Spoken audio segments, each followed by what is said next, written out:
Welcome to Orange County Power Players, where we spotlight the personal, professional, and financial success stories of OC's top leaders. Here's your host, Danny Flores. Welcome back to OC Power Players, where I interview some of the most successful people in Orange County. I'm your host, Danny Flores, and today's honored guest is Pete Bowen, zooming in from City of Orange. He's the CEO of Giving Children Hope. He's a speaker, consultant, coach on life, leadership, and culture, Kunuk expert. Giving Children Hope is a community of people who grow together by helping children and families break out of a cycle of need and into success.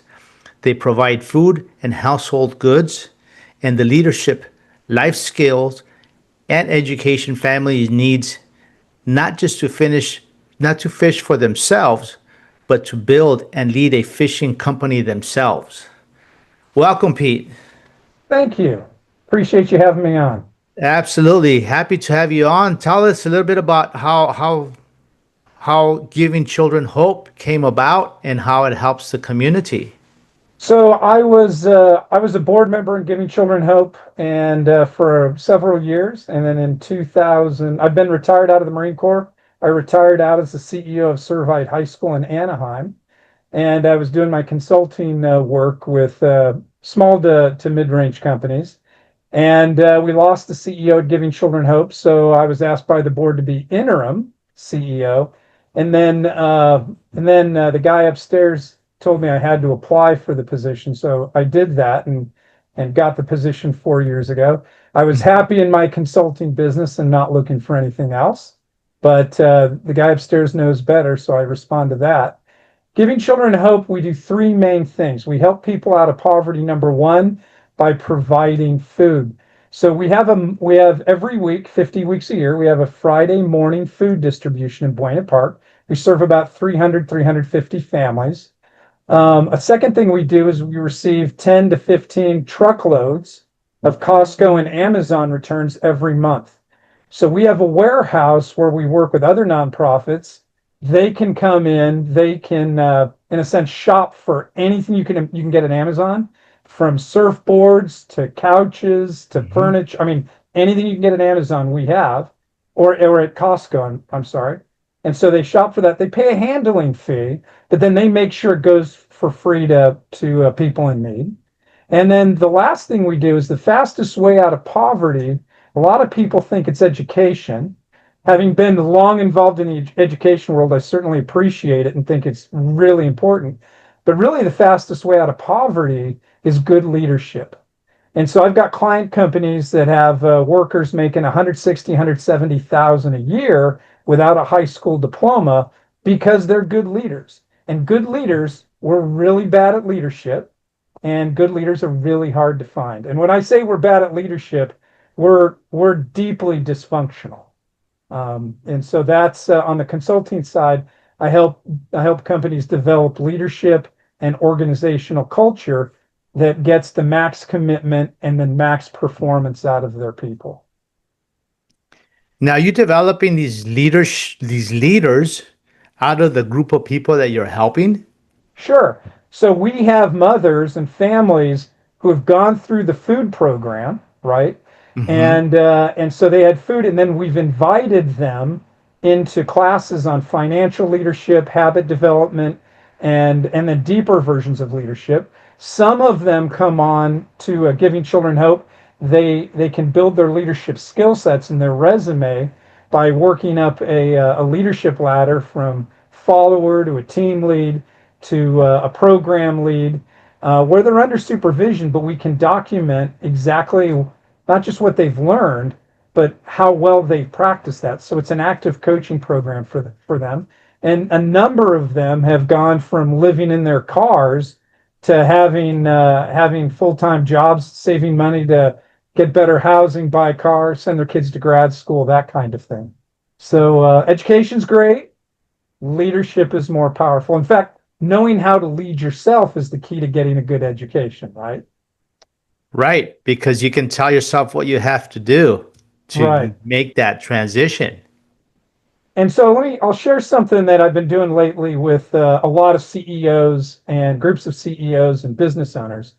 And I'll ask them, I'll say, hey, have any of you coached sports or played in sports, organized sports? Mhm. And almost all of them have at one level or another. A lot of them are coaching their kids. A lot of them played in high school or even college. And I'll Mhm. ask, how important is commitment to your team? Mhm. And you already know the answer to this. How many people need, what percentage need to be committed? And the answer is Is it? 100%, Yeah. right? Yeah. And how deeply do they need to be committed? Mm. 100%. So you Right. want 100% of your people, 100% commitment. And if you don't, then other teams are going to beat you, right? Right. So then I'll ask them, okay, according to Gallup, what's the net level of commitment? Okay, we'll call it engaged employees. What's the net level of commitment in the companies that you own and run? And it's not 100%. No, I'm curious to see what that is. The answer is 10 to 15% net commitment. Wow. Now that sounds like, okay, well, obviously if we can increase the commitment there, then we have a huge competitive advantage in the marketplace. And that's certainly true.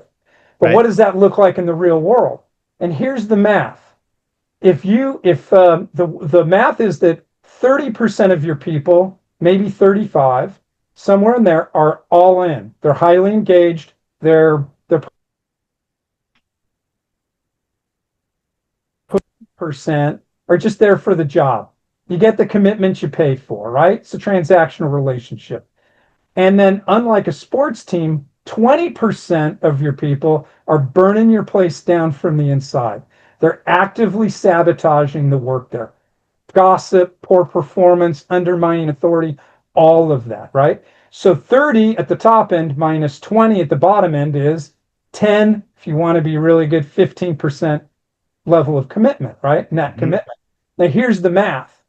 If you were able to move the 20% of people at the bottom of that ladder, if you were able to move them from negative commitment to positive commitment, you would go from the equivalent, a baseline of, let's say, 100 widgets a month in terms of performance, okay, Mhm.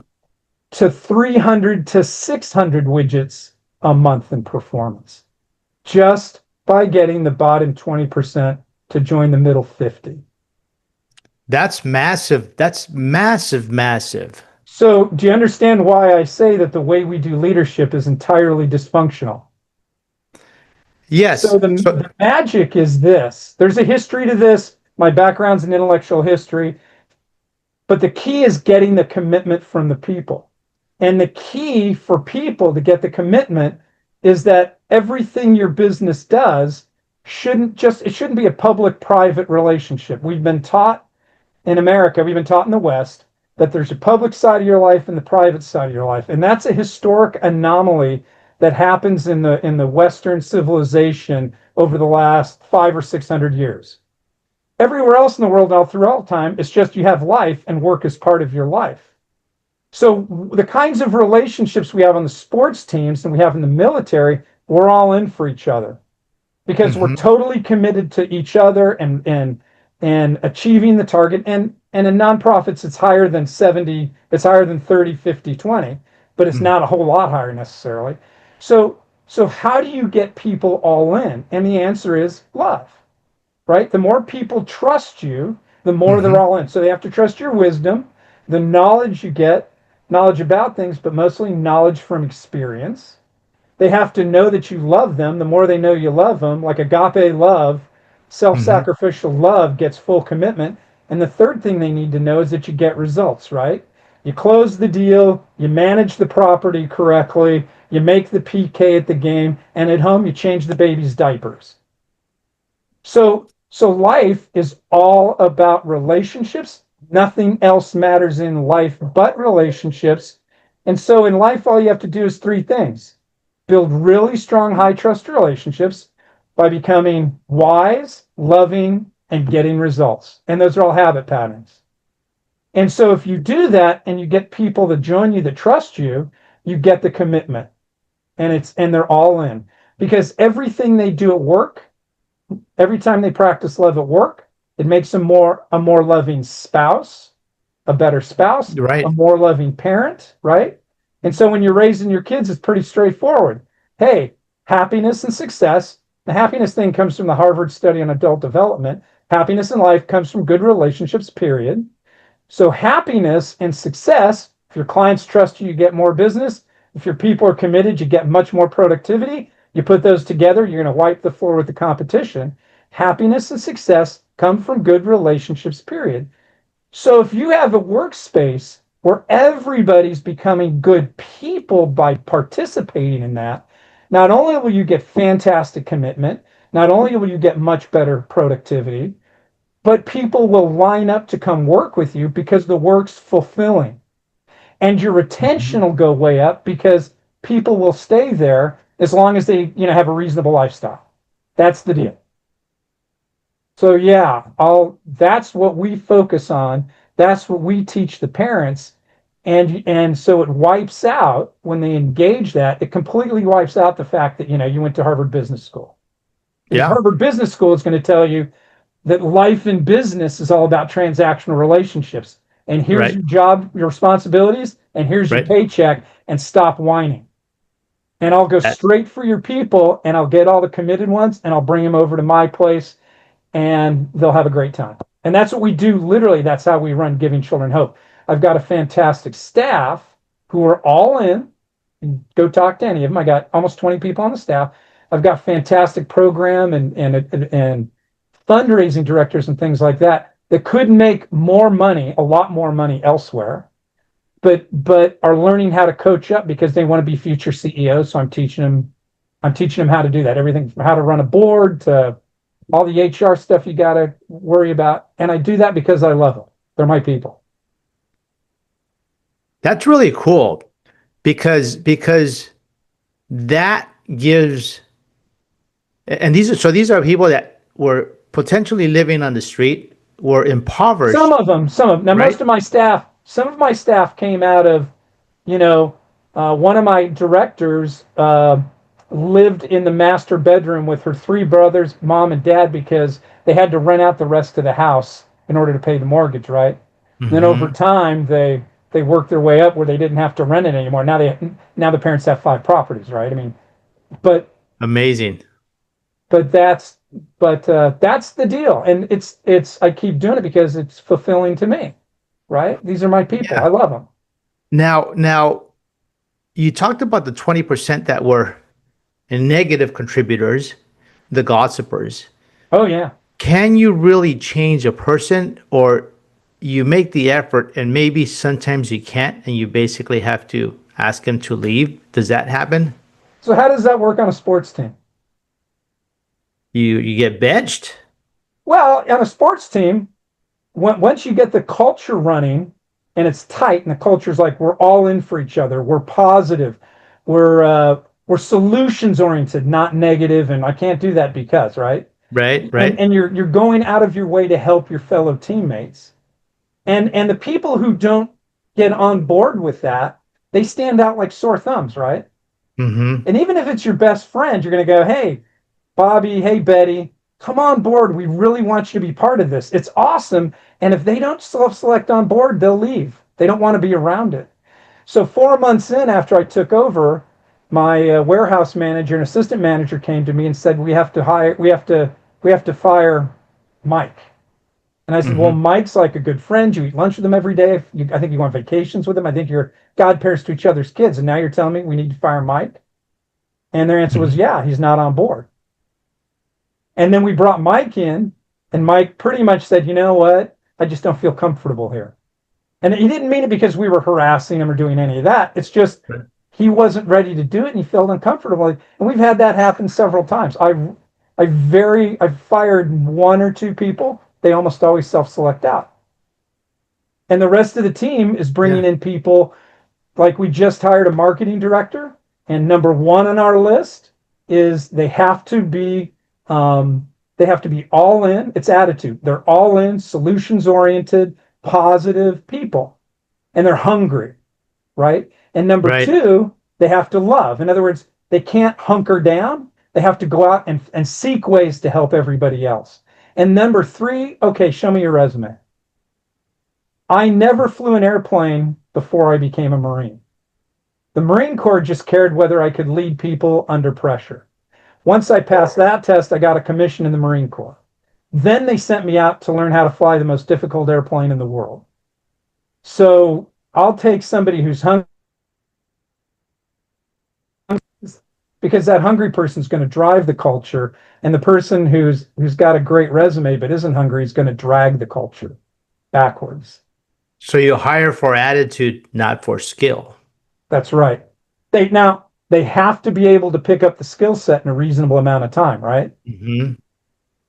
Right. So if they can't do that, if I'm 5'7" on a really good day, in reality I'm more like 5'6" ish, Mm-hmm. and I'm never going to play tight end on a football team because I just don't have that's not my The skill set. size. Right. Right? That's I not can your hold on to my superpower. Disney dreams, but I'll never be a center for the Lakers. Just not going to happen. Right? So Yeah. you have to find, now if somebody's all in and they can't pick up that skill set, we'll understand where they are and we'll try to find a place for them in our organization that matches their skill set. And if we don't have that spot, then I've got plenty of other friends in other organizations who are looking for that skill set, and we'll plug them in. See, So now you there's said always something. expressing love for them. Yes, yes. So you said something that's interesting. We could put a little different twist to it. You said you would never be able to play as a center, but it doesn't mean you can't win games because you can show the love and teach a team to win, right? In a Exactly. different capacity, So we have to take the attitude, right? right? We have, and there's a history for this, and you can go on my website and read the history of like how our thought has changed in different ways of looking at life. That's my background academically. But the gist of it is that if you want commitment from people, you need covenant relationships where the good of the individual and the good of the team are the same. And the Mm-hmm. more the individual puts into the team, the more the individual is going to grow in their leadership of themselves and others, their Mm-hmm. teamwork, their character, and whatever skills it is. Painting houses, playing soccer, raising kids, feeding people, making Mm-hmm. widgets, doesn't matter, whatever that skills. And the more the team invests in the individual because they love them, the better all those individuals get and the better the overall quality the team gets. And you Mm-hmm. have a virtuous circle. That's why teams get better as the year goes on. They should. Right, right, right, But because of that historical anomaly where we sort of looked at life in terms of, let's say, a game like football, not literally, but it's like a way of looking at life that's self-contained.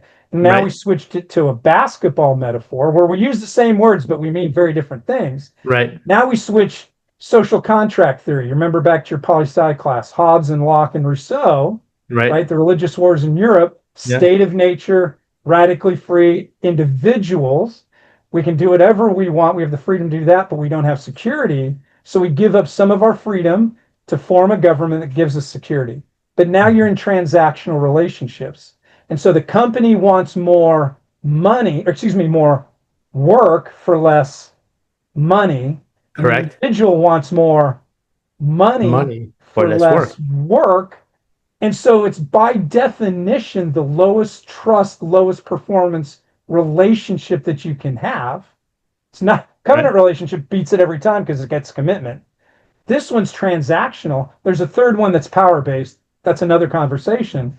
right, But that transactional relationship is by its nature the very lowest trust, the very lowest performance one, but that's the one we engage. And business owners who one side of their life they're all in on the coaching, and another right because it's their kids' team and they got to win, and the right, other side of their life they're running a business, don't make that connection. None of them do. We don't do it. right. Yeah, because it's like it is. We think we have to put a different hat on and a different mindset once we cross the doors. We get through the doors of the office you're in, it's totally different. So life becomes really simple. Find two or three ways that you show your people. Find two or three ways you show your spouse, your kids, your friends, people in the community that you love them. It might, and for your kids and your spouse, it's going to be memorable moments that are fulfilling, that anchor them down. So when somebody Mm-hmm. says, "How do you know that your wife loves you, or that you love your wife?" They can give you three examples, and it's concrete, right? Mm-hmm. And three Mm-hmm. ways to help your people is coaching them up to where they want to go, right? And having a game plan and executing it. Here's the best part. You get out of an accountability culture. If you're coaching them up, you've got a plan. As long as they're on the plan, they're doing really well. And because you're working with them a lot, you see exactly how they're doing in you're coaching them all the time. There's no surprises, right? Right. And if they get off track, then you notice it early and you bump them back on. Now they're going to get off track for three reasons. Either they're not committed, okay, they're going to be on their way out over time just because they'll self-select out. Or number two, they're not competent. They just don't have the ability to pull it off. And that's when you put them in another role where that ability really works out for them. Right. And then the third one is if they're dishonest because they break the trust. Right. But you don't hold people accountable. See, that's why? You hear so many businesses saying accountability. We have to have these KPIs, and we're going to be all over you if you don't, make X amount of calls, if you don't bring in X amount of contracts or X amount of sales, or if you don't produce enough widgets. I think that's kind of a little fearful, right? As an employer, you're like, oh my God, it's like, oh, I have a bad day today. The machine backed up and I didn't hit my goal, and you get all nervous and you're not going to get another pay raise. Does that approach build trust? Absolutely not. It's like scary. Yeah. So if I have somebody mess up, right, at my work, 9 times out of 10, I'm like, wipe off your knees. Did you learn the lesson? Yeah, keep going. It's like a defensive back that blows coverage and they score a touchdown, or quarterback that throws an interception. You want them to be able to throw the ball, but the next skill set you want is to forget it. Instantly, lesson, right? Move on. Next play, right? Right, next play. You gotta clear your mind, and the next play, stay focused. Now, let's say they make a major mistake and maybe drop 3 F-bombs on one of your big clients. Now you bring Bobby or Betty in and you say, hey, Bobby, hey, Betty, remember when we sat down and talked about where you wanted to go and why you want to do that? We came up with a plan for that. And then Betty or Bobby will say, yes. And then you say, okay, tell me how this behavior here helps you get there. And the answer 9 times out of 10, they're going to say, you know what, I let you down. Now, if I hold them accountable and I'm like, we need to have a talk, what's the trust level going into the meeting? Low. Yeah. As soon as I bring it up, how come you did this? How come you missed your number? How come you treated somebody badly? Whatever. Is our relationship building in trust, or is it going to fracture? Oh, no, for sure not. It's not. It's going in the opposite direction. Now you have a broken relationship. Now you're on a timeline. 10% of the time you can bring them back on board. 90% of the time they're going to be on their way out. And the slower it takes to get them out, the less commitment you have and the worse your performance. So now, coaching, when you're practicing love, it's coaching, not accountability.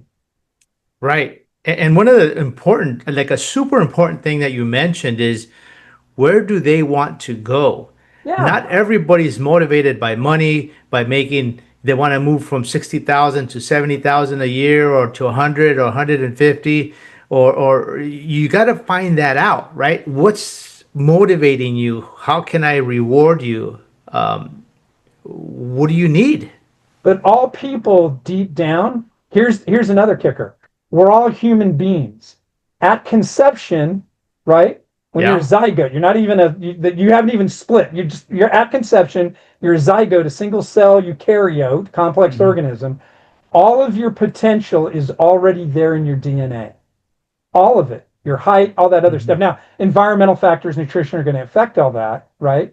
But it's in that right there. So the rest of your life is the unfolding of your potential. One part of your potential is you're human.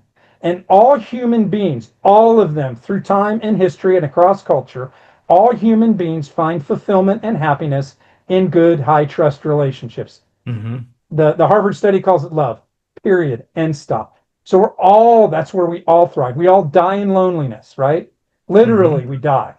And so I'm wrapping up a book right now in the next couple of weeks, very short, 45-minute read, which is designed to pull business people in, say, hey, do you want to be really successful? I had a client that was like, I want to be a millionaire by the time I'm 40, and he was 35, and I said, well, do you have a game plan to make 200 grand more than your expenses over the next 5 years? But the point is, he was highly motivated by, in essence, at that point in his life, greed, right? It's like, that's Mm-hmm. okay. If he wants to make a lot of money, what's the best way to make a lot of money? Right. Have really good relationships, because then you get the commitment, from your business people, you get the commitment from your workers, and you'll wipe the floor with the competition. It's not even fair. And so if you want to make the most money, go down this path. If you want to be happy, go down this path. If you want to change lives in particular ways, go down this path. It's how we're made as humans. The second part of your DNA is the stuff that you bring that makes you unlike anybody else who's ever existed and ever will exist. And that's your unique talents and capabilities. So you're going to express those talents and capabilities, right, in relationships, in different relationships than I am, and in Mm-hmm. different ways, right? I'm not particularly artistic. I'm pretty analytic. I see big picture. I'm not really good on what the next step is. And so that's why people thrive together, because together we cover all of the bases, right? Mm-hmm. And this Mm-hmm. pattern plays out in the military, it plays out in football, it plays out in everything. Because a football team of 240-pound, 6'3" guys is not going to win many games, right? No. So we need that diversity. As long as we're all focused on the same goal, happiness, high performance, they all go together, right? Right. As Right. long as we're all focused on that, now we bring our different talents to that. And it's in those talents that we build the trust in the relationships that bring happiness and success. It's really simple. And another show, if you want to go into it, quantum physics, even at the baseline, the most base reality level, Right. Right. works exactly the same way, as does theology. Interesting. It's the Okay. same pattern repeated. Right. It's the matrix. Do you know something that's interesting? This is like the importance of establishing great relationships. They say that the difference between a millionaire and a billionaire are the relationships. But You now we can't, know why. pardon? Now we know why, because I know a lot of Yeah. really good business owners. I've got a list of them. They're fantastic business owners and business leaders. But because it comes natural to them, they're not necessarily good coaches at it. Joe Montana is a fantastic quarterback, right? He Mm-hmm. scores touchdowns everywhere he goes. But Right. he doesn't have, my understanding is, he didn't have much of a capacity to be a quarterback coach, because the best quarterback coaches are the ones that are pretty good at it, but they really have to break it down and really get technical about it, and the Mm-hmm. release and the footsteps and practice it a Right. million Right. times. Right. Right. So they break it down mechanically, right? And then they can teach others how to do it well.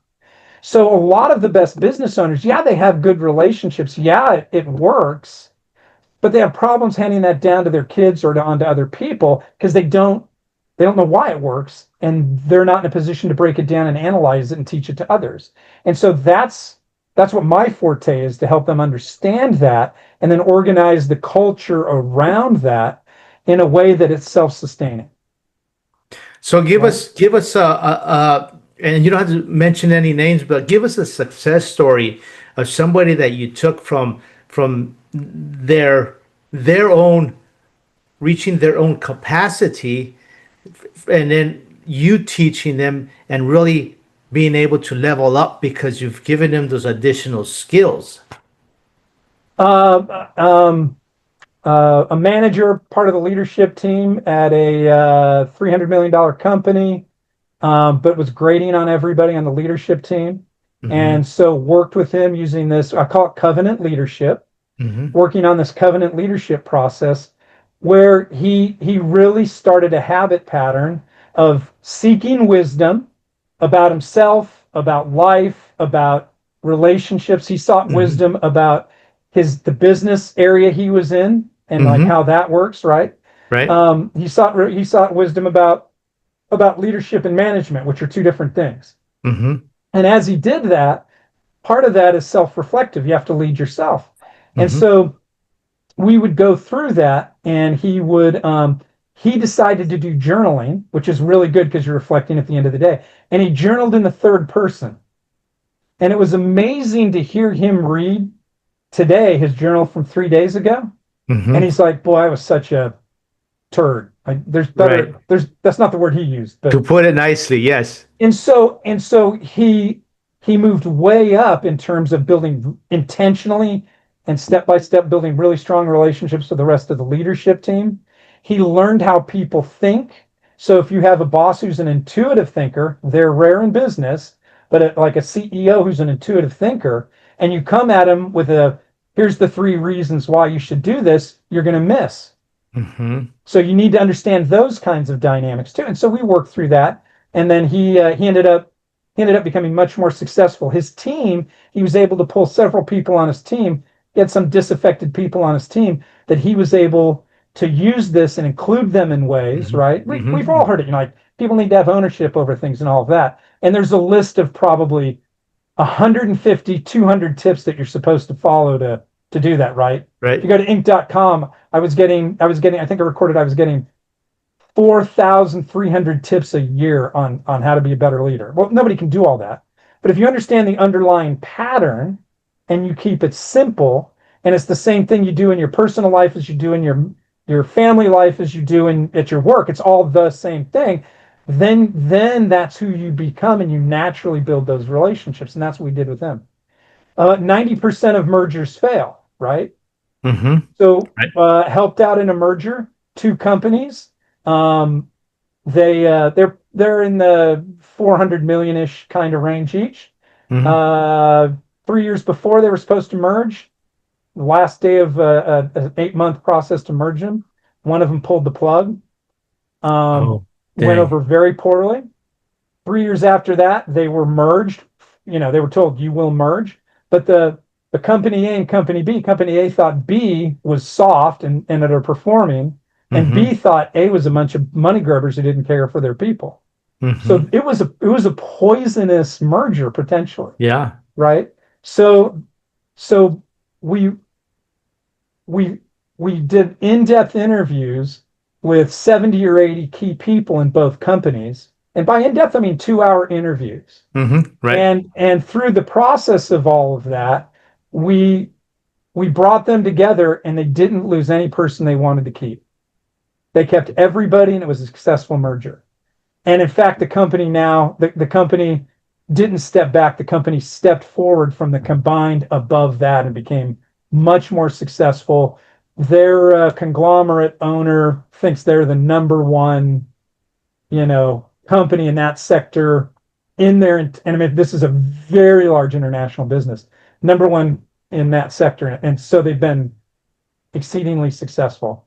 So that went down before COVID. So there's ways to bring that together, Right. right? Yeah. Where you just got to be intentional about it. But it all goes back to commitment, right? Right. If you Right. could You make as 600 widgets versus yeah. 100 just by getting people committed, It's a no-brainer, right? It's like, isn't that's the biggest economic opportunity in America? yeah. It's not another iPhone. No. No. Or a faster machine. It's the Those people. are comparatively incremental. Correct. And I think the leaders have to have an open mind and an open heart to seek that out, right? And to want to learn and want to make that change and learn how to make that change. That's true of the early adopters, right? Yeah. You ever heard of a guy named Nick Saban? Yep. So Nick Saban got into college football, and what did he do? He dominated college football. Yes. And where Yes. did everybody go? All the coaches from all the other teams go. They went to summer camps at University of Alabama, and he told them what he did. Yeah. He wasn't hiding anything. He brought coaches in and out, went out and did other teams, right? But Nick So still so ruled for a long time. so the yes, the early adopters like hear this and it resonates with them, and so they do it. But I don't need to talk people into it because we'll kick their tail in performance. Mm-hmm. They have to live with the fact that we're going to outperform them, and at some point they're either going to go out of business, like feel like they're run over, or they're going to go, I need to go find out what's going on over there because it works pretty well. Right. So yeah, it feels good. There's fulfillment to it for sure. There's happiness in life. There's better family. All of that's there, and those will all call certain people in. But even the greedy people, after they Mm-hmm. get run over, are going to be like, "Oh man, this is not working," because they're doing 300% of what we are. Right. And more. It's possible to do a lot more than that, right? Yeah. Because that's just 100%. moving the 20 up to the 50. That isn't moving any of the 50 up to the 30. Right. Yeah. So it multiples after that. Right. They can be exponential, and everything adds up for these companies. So in the end, the way you transform the society, yes, come learn, come listen. Because the more people out there that are in nonprofits or companies are going to help Giving Children Hope, and we're going to help the kids. And we're going to help the kids grow so that everybody wants to hire them, right? Mm-hmm. And they'll get in line to hire these kids. And I know that. Right. I'll give you one last story. I'll give you as many stories as you want, but they'll get in line to hire these kids, right? And things will skyrocket for these kids. So the performance is going to force the issue at some point. Period. All right. Mm-hmm. So at Servite, we were focused on leadership, and one of our programs was called Trinity Corporation. We had 950 students in the school. You had to participate in Trinity Corp, but it was basically a student-run business, student CEO, 4 VPs, 12 managers, 300 employees, did about $1 million a year in revenue. A bunch of 17-year-olds. They ran food sales, cafeteria.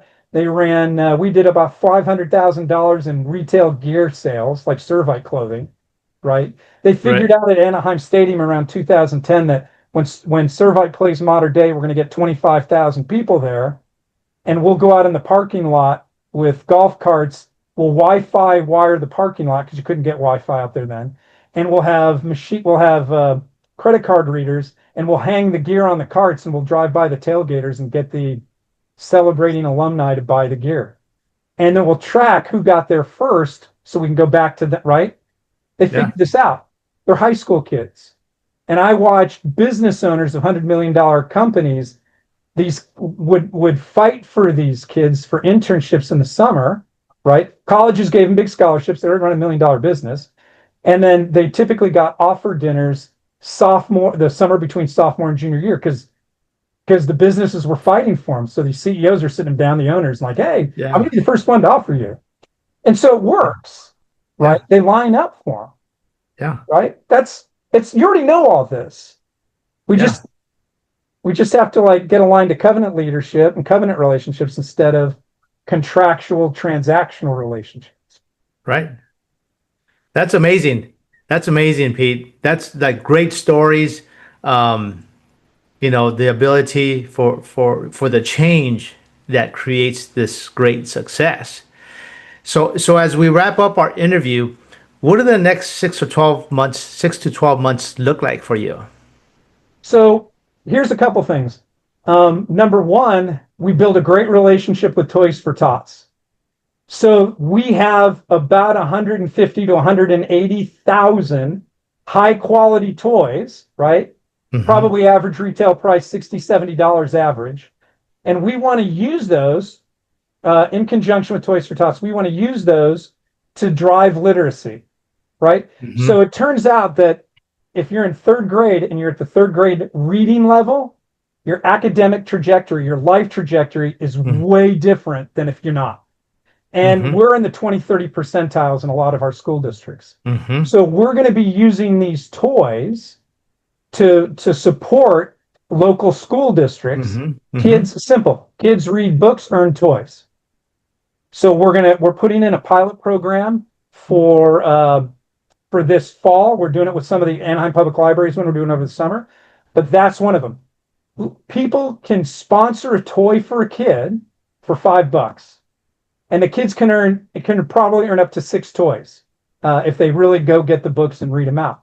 And then we want to see how that impacts how the kids are reading third grade level. And if that works, Toys for Tots is going to continue the program with us.